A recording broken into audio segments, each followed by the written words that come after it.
자, 오늘도 하나님께서 주시는 놀라운 평강이 여러분 가운데 넘쳐나길 바랍니다. 바람이 불고 폭풍이 치고 여러 가지 외적인 것은 우리를 위협할지라도 예수님, 평강의 주님께서 우리 가운데 계시면 우리는 흔들리지 않을 것입니다. 자, 오늘 하루도 우리의 삶을 평강의 예수님 앞에 놓아드리고 그분이 다스리시는 귀한 하루 되기를 바랍니다. 자, 오늘 우리가 묵상할 말씀 고린도후서 13장 1절에서 11절까지의 말씀입니다. 내가 이제 세 번째 너희에게 가리니 두세 증인의 입으로 말마다 확정하리라. 내가 이미 말하였거니와 지금 떠나 있으나 두 번째 대면하였을 때와 같이 전에 죄 지은 자들과 그 남은 모든 사람에게 미리 말하노니 내가 다시 가면 용서하지 아니하리라. 이는 그리스도께서 내 안에서 말씀하시는 증거를 너희가 구함이니 그는 너희에게 대하여 약하지 않고 도리어 너희 안에서 강하시니라. 그리스도께서 약하심으로 십자가에 못 박히셨으나 하나님의 능력으로 살아계시니 우리도 그 안에서 약하나 너희에게 대하여 하나님의 능력으로 그와 함께 살리라. 너희는 믿음 안에 있는가? 너희 자신을 시험하고 너희 자신을 확증하라. 예수 그리스도께서 너희 안에 계신 줄을 너희가 스스로 알지 못하느냐? 그렇지 않으면 너희는 버림받은 자니라. 우리가 버림받은 자 되지 아니한 것을 너희가 알기를 내가 바라고 우리가 하나님께서 너희로 악을 조금도 행하지 않게 하시기를 구하노니 이는 우리가 옳은 자임을 나타내고자 함이 아니라 오직 우리는 버림받은 자 같을지라도 너희는 선을 행하게 하고자 함이라. 우리는 진리를 거슬러 아무것도 할 수 없고 오직 진리를 위할 뿐이니 우리가 약할 때 너희가 강한 것을 기뻐하고 또 이것을 위하여 구하니 곧 너희가 온전하게 되는 것이다. 그러므로 내가 떠나 있을 때 이렇게 쓰는 것은 대면할 때 주께서 너희를 넘어뜨리려 하지 않고 세우리 하여 내게 주신 그 권한을 따라 엄하지 않게 하려 함이라. 마지막으로 말하노니 형제들아 기뻐하라. 온전하게 되며 위로를 받으며 마음을 같이하며 평안할지어다. 바울은 바울 서신을 쓰면서 인사말을 은혜와 평강이 너에게 있기를 원한다라고 얘기를 하고 있습니다. 은혜와 평강, 특별히 이제 평강이라고 하는 것은 우리가 잘 아는 이 샬롬입니다. 샬롬을 그리스 말로 이제 에이레네라고 이제 번역을 했는데 이 샬롬이라고 하는 말 우리 많이 들었을 것입니다. 우리 유대인들이 인사할 때 쓰는 것이 이제 샬롬입니다. 자, 샬롬의 뜻은 전쟁이나 분쟁이나 이런 다툼이 없는 그러한 상태를 이야기하는 것이 아닙니다. 샬롬은 반대로 온전함을 향하여 나아가는 하나의 과정을 얘기하고 있습니다. 지금 분쟁과 또 다툼과 싸움이 있을지라도 온전함의 상태, 그것이 없어지는 상태로 나아가는 이제 그런 것을 이제 샬롬이라고 얘기합니다. 자, 오늘 고린도후서 13장 특별히 이제 11절 말씀 우리가 같이 좀 묵상을 하려고 합니다. 자, 마지막으로 말하노니 형제들아 기뻐하라. 온전하게 되며 위로를 받으며 마음을 같이하며 평안할지어다. 또 사랑과 평강의 하나님이 너희와 함께 계시리라. 거룩하게 입맞춤으로 서로 문안하라. 우리가 대림절 기간을 보내면서 예수님이 우리에게 평강을 주러 오셨다. 하늘의 평강. 그래서 이 평강을 누리는 우리들이 이제 해야 할 일이 무엇인가? 그것은 우리 주변에 있는 가정과 우리 직장과 또 우리 구역과 우리 교회 가운데 이 평강을 만들어 나가는, 이 평강을 심는 그러한 노력이 우리 가운데 있어야 할 것입니다. 평강은 나 혼자만 누리는 것이 아니고요.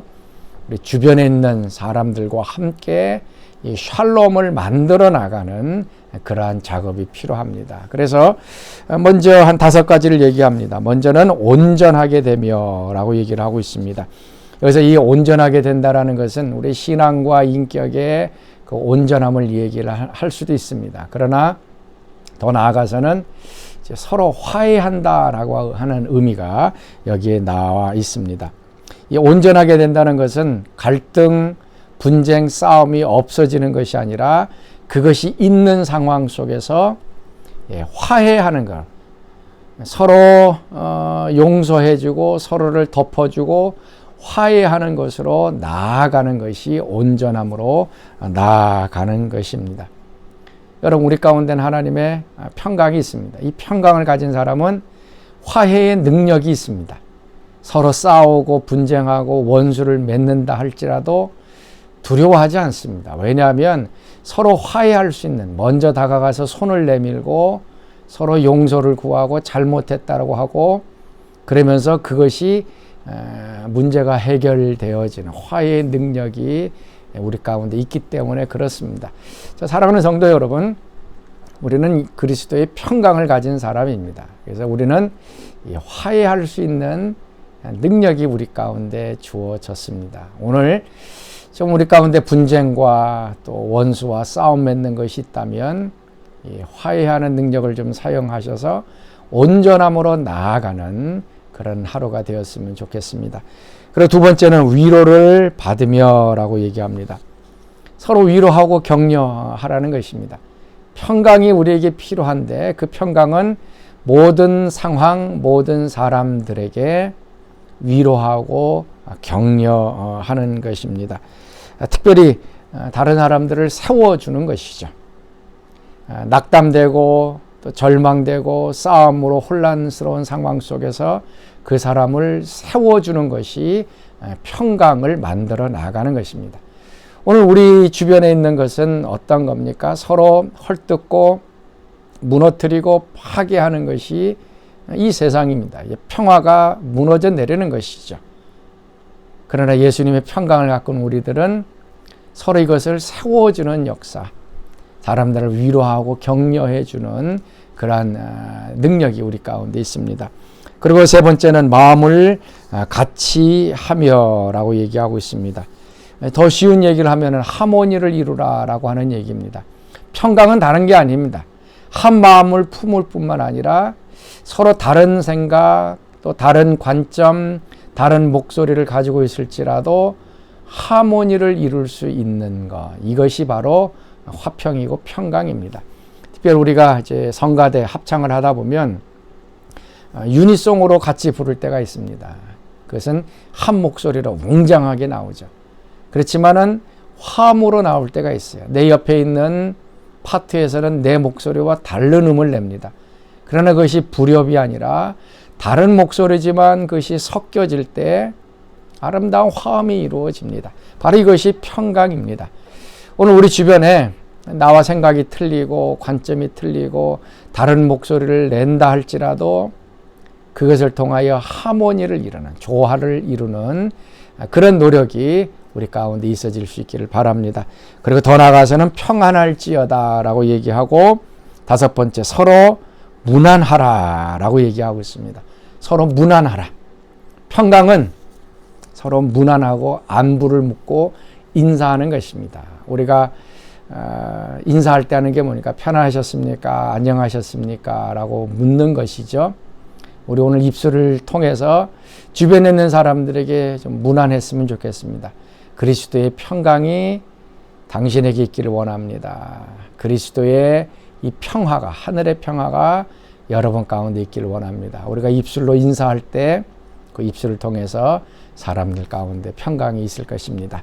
자, 오늘 평강의 왕이신 예수님께서 우리 마음 가운데 찾아오실 때 우리 주변에 있는 환경들, 가정, 또 우리 직장, 우리 교회가 다시 한번 평강으로 만들어 나가는, 그래서 화해하고 다른 사람들을 세워주고 또 평강으로 안부 인사를 나눠서 온전함, 평강 가운데로 만들어 나가는 그런 아름다운 역사들이 여러분 가운데 있어질 수 있기를 바랍니다.